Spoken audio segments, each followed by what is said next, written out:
लोग गोगा मेड़ी में जाते हैं और जहां दर्शन करने जाते हैं बाबा जी का, ये गोगा जी महाराज की जन्मभूमि तो है, लेकिन गोगा जी महाराज का पैतृक नगर नहीं है। मतलब गोगा जी के पूर्वज इस स्थान के रहने वाले, गोगा जी महाराज किस स्थान के रहने वाले हैं, इनका वंश कहां का है, और इस बांगड़ का राजा कौन था, और गोगा जी महाराज इस बांगड़ में किस प्रकार आए। ध्यान आप लोग भैया,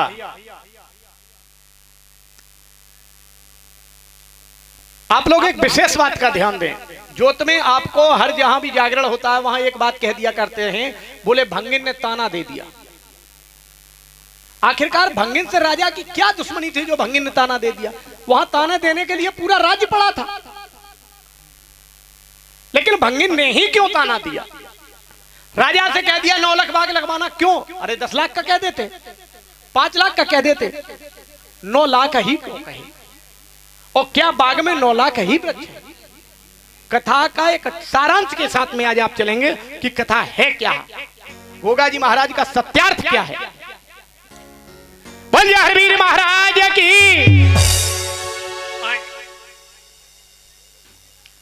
गोगा जी महाराज इस ददरेवा नगरी के रहने वाले नहीं थे। कहां के थे जरा ध्यान दें।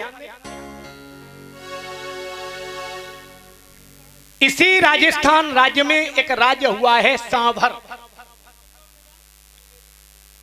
गोगा पुराण में प्रमाणित है। सांभर प्रांत के एक बहुत ही प्रबल प्रतापी महाराज हुए, जहां उन्हें गंगाधर राव कहा गया, चौहान नहीं कहा गया। गंगाधर राव, जिस तरीके से चौधरी अकेले यादव ही नहीं लिखते, हर बिरादरी में चौधरी लगने लगे। ठाकुर एक ठाकुर कौम ही नहीं है, ठाकुर तो भगवान कन्हैया को भी कहा गया, जो ठौर ठिकाने का दमदार व्यक्ति हो वो ठाकुर होने का अधिकारी है। इसी तरीके से राजाओं में पहले राव लिखने का एक चर्चा थी। तो गंगाधर राव सांभर प्रांत के राजा गंगाधर राव थे, और वो गंगाधर राव राजाओं में शिकार खेलने का बहुत बड़ा शौक था। एक दिन राजा शिकार खेलने के लिए गए हैं, एक वन में हिरन मिला। वो हिरन को देखकर हिरन के पीछे राजा दौड़ते जाते हैं। प्रमाण मिला है कई एक समय का जिक्र, और कहीं बेफिक्र सुनो समझाई। इतने राजा गंगाधर राव ने जंगल की सीध लगाई।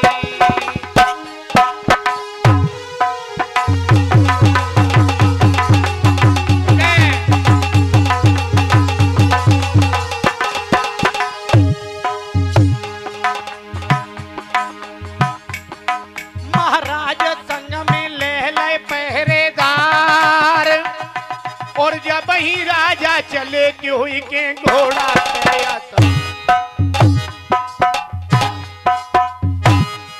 अरे जा बेधगतिया परंपार प्रभु ने लीला दिखलाई। अरे जा बेधगतिया परंपार प्रभु ने लीला दिखलाई।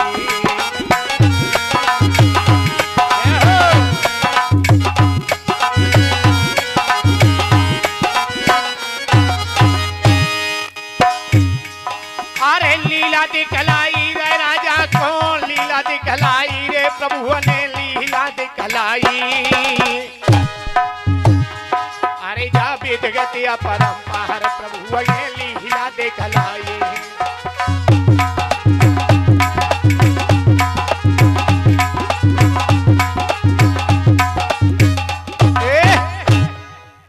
राजा को भगवान की कृपा से एक लीला दिखाई दी। हुआ क्या है कि एक हिरना भूप दिखायो हेरा, जाने आत्म बढ़ायो हेरे का। क्या हो?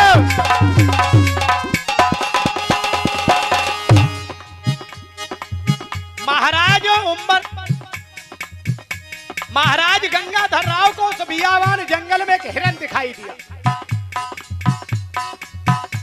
लेकिन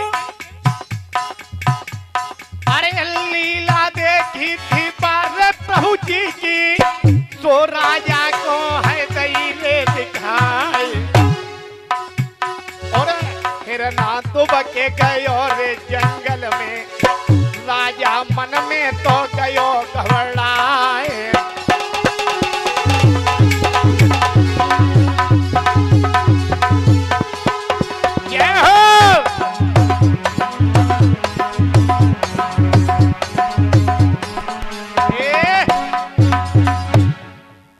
महाराज जेवरराव महाराज उम्बरपाल जैसे ही आगे बढ़े।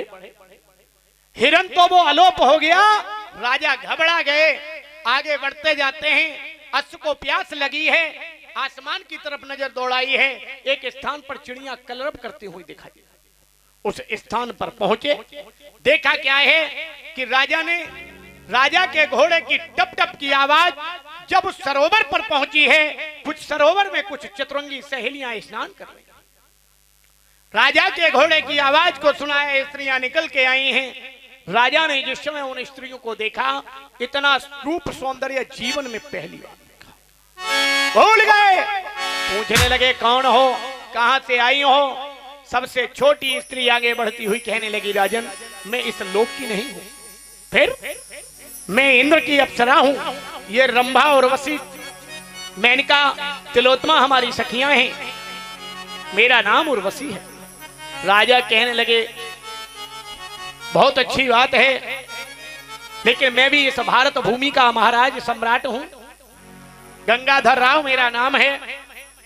और हे सुंदरी, तुम्हें देखकर मेरी इच्छा है कि हम तुम्हारे साथ में विवाह करें। उर्वशी कहने लगी बुद्धि खराब हो गई, तुम्हें मालूम नहीं है भैया। उर्वशी कहने लगी बुद्धि खराब है तुम्हारी, मैं इंद्र की अप्सरा हूं और इंद्र की बगैर इजाजत के न तो मैं कहीं आती हूं नहीं मैं जाती हूं।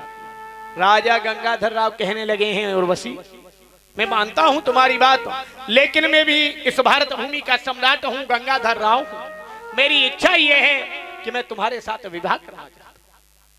प्रमाण मिला है कि वह चतुरंगी सहेलियां महाराज गंगाधर को ले जाकर इंद्रलोक पहुंची।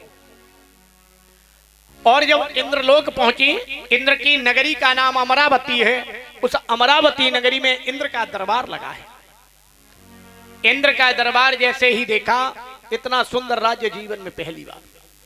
चकरा गए गंगाधर राव।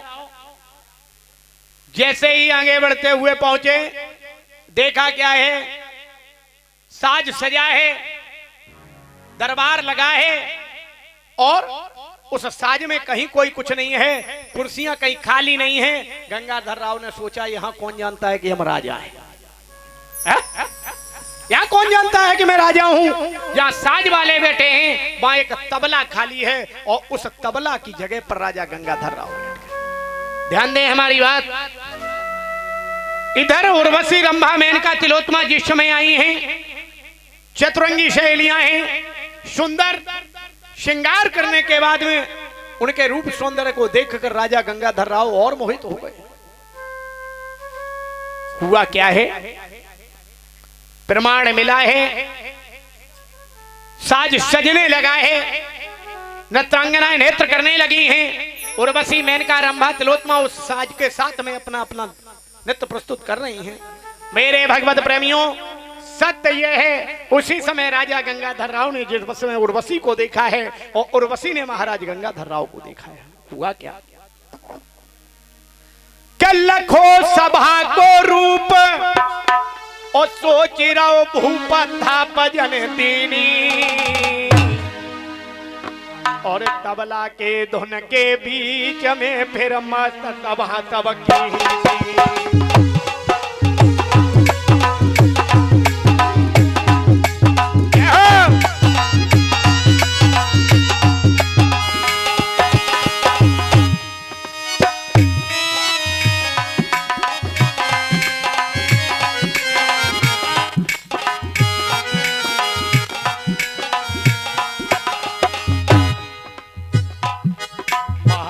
नाच रही परियां अति प्यारी, और सुन तबला की तान इंद्र तब खुश हुई गौ भारी।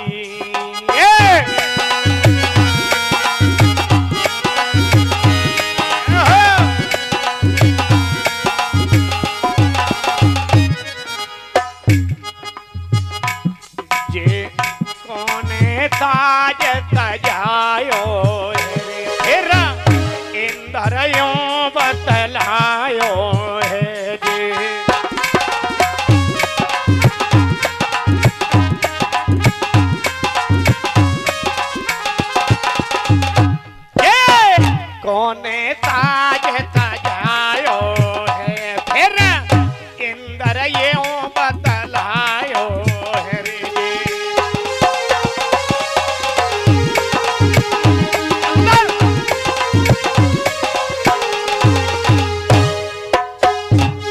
अरे बीच सभा में तो इंद्र रे बोले, कोने तीनों है ताज रे सजाए, तबला की तो रे तानयते प्यारी, जो मांगो सोई हम तेरे पाओ।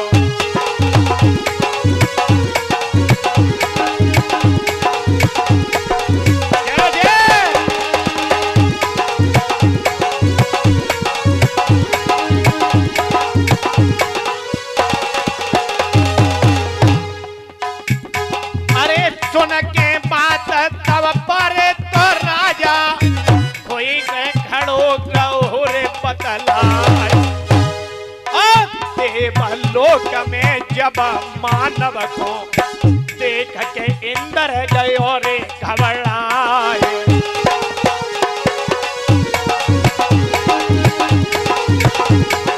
जय जय।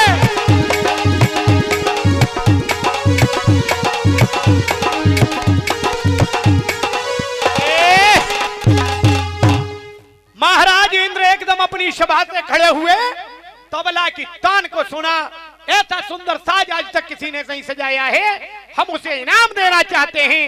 एकदम से राजा खड़े हुए हैं, लेकिन ये क्या, अपने राज्य में देवताओं के सिवा एक मनुष्य को एकदम कहने लगे, ये तबला का साज तुमने सजाया? बोले जी महाराज। बोले तुम दान के नहीं श्राप के अधिकारी हो। राजा कहने लगे, बोले महाराज आप वचनबद्ध रहें। क्यों? आपने वचन दिया है कि तबला बजाने वाला जो मांगेगा हम देंगे। नर किन्नर दानव दैत्य पशु पक्षी देवता मनुष्य किसी का नाम नहीं लिया, तबला वादक को इनाम देना है। हे प्रभु मैं तबला वादक हूं। इंद्र चक्कर में पड़ गए, विचार करने लगे हैं। 33 कोट देवता कहने लगे हैं, बोले महाराज आप वचन भंग मत करें, जगत में हांसी हो जाएगी। इंद्र कहने लगे जो मांगना चाहते हो मांग लो। राजा को तो उसी क्षण का इंतजार था। कहने लगे महाराज अगर देना चाहते हो दान हमें उर्वशी परी को दे। जैसे ही उर्वशी का नाम लिया है, एकदम से महाराज इंद्र कहने लगे तुम जो चाहो मांग लो, लेकिन मैं उर्वशी नहीं दे सकता हूं, उर्वशी नहीं दे सकता हूं। ये इंद्र लोक की शोभा है। महाराज गंगाधर राव कहने लगे नहीं महाराज, हमने जो मांगा है वो हमें चाहिए। मेरे भगवत प्रेमियों, प्रमाण मिला है उर्वशी को लेकर जिस समय राजा गंगाधर राव चले हैं, महाराज इंद्र कहने लगे राजन एक बात हमारी सुनो जी। इस संसार में मृत्यु लोक पर जर जोरू और जमीन तीन का विवाद है।